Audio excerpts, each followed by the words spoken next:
नमन भाव कलश सभी आदरणीय कलमकारों को मेरा प्रणाम।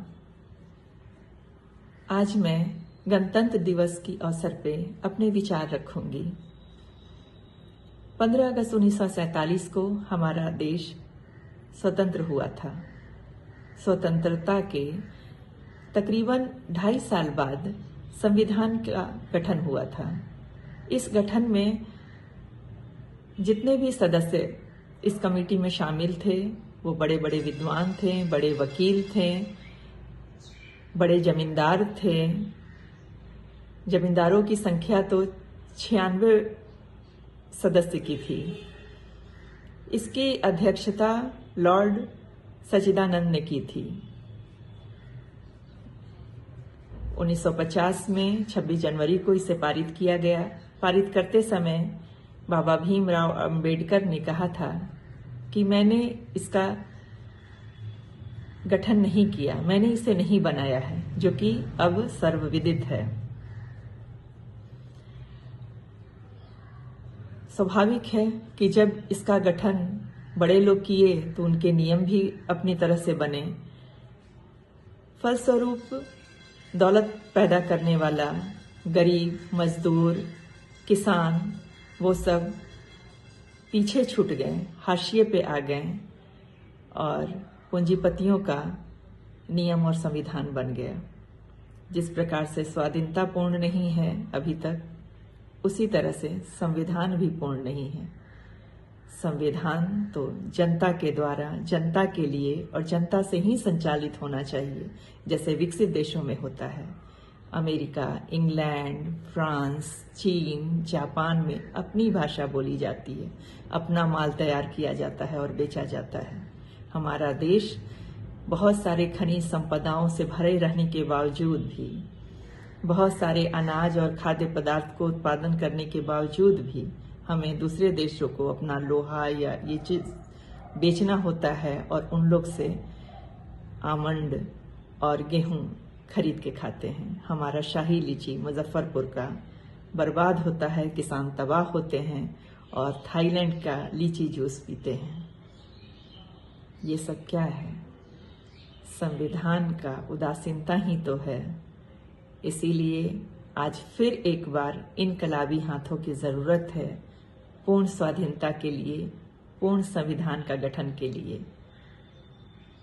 मगही भाषा का एक गीत आपको मैं सुनाना चाहूंगी, जो कि जमींदारी शासन का याद दिलाता है और उसी काल का गीत है। अब तो शायद विलुप्त हो गया है।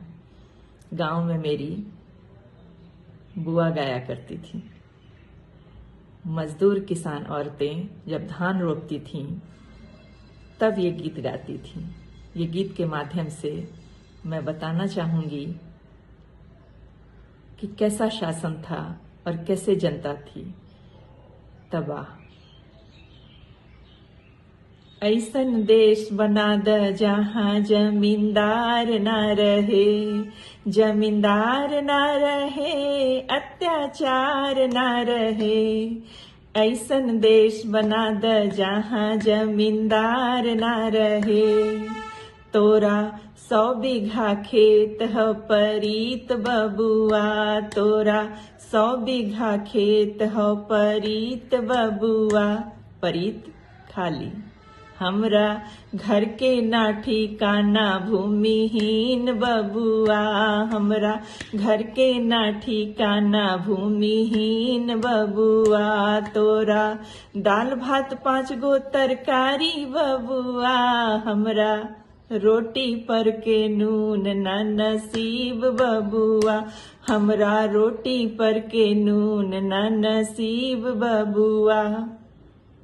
ये गीत मजदूर किसान औरतों द्वारा गाया जाता था जमींदारों के विरुद्ध।